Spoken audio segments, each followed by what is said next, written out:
They live and die by their clubs. MLS supporters will do anything to support their team, and some take their support far beyond the stands.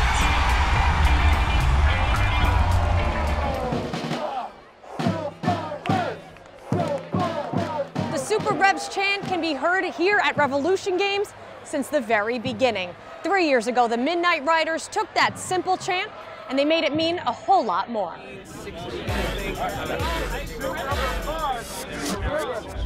Adam, so now we're at Gillette Stadium. What's going on at this tailgate today? We've got 16, I think, different soup cooks who are all showing off their culinary talents. And anybody who wants to cook is able to do so for free. And then anybody who wants to taste has to offer a $5 contribution or some canned or dry goods for the food bank. And the name of this event is? Soupa-Revs. It's based on a chant that we invented about 22 years ago. You might hear it in the stadium tonight. Okay. It's an old classic, and we're a big fan of our pun-based titles. I want to try some soup. Let's do it. What are we having today, Marian? Chicken mulligatawny. This is awesome. Show me a little bit about your hardware. What's going on over here? 2 medals from chili contest. I also have won the soup contest twice. Can I have a little more? Yes, absolutely. We use soccer to bring us all together, and we want to support the community to show that we're here for the good of everyone. So before we announce the winner, I want to thank everybody for participating in the 3rd annual Soupa-Revs competition. The proceeds and the donations from today's event are going to go to Gather New Hampshire, which is a food bank on the seacoast of New Hampshire in Portsmouth.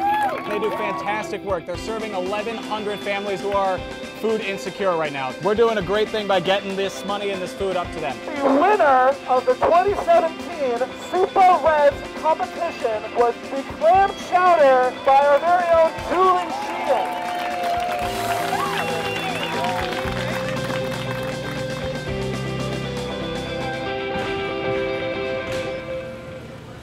We provide services on a one-on-one basis. We want them to feel comfortable and have as normal a shopping experience as possible.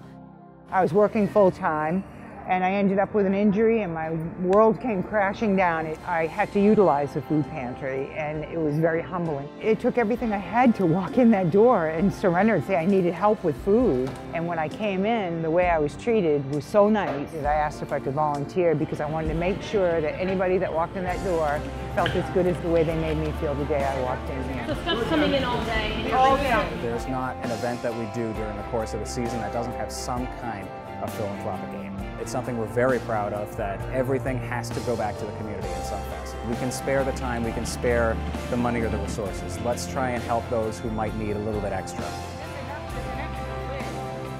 It's not just Boston, it's not Rhode Island, it's not Maine or any of the other ones. It's everyone as a collective. To the fans, you guys are incredible. You've been the best fans that I've ever had, so thank you. And that's just one of the ways that the Midnight Riders give back to their New England community. This has us inspired to find our next supporter group. In 2016, Wells Fargo provided $3 million in support for nonprofit organizations in New England. And over the past 3 years, team members have volunteered more than 50,000 hours in the New England community.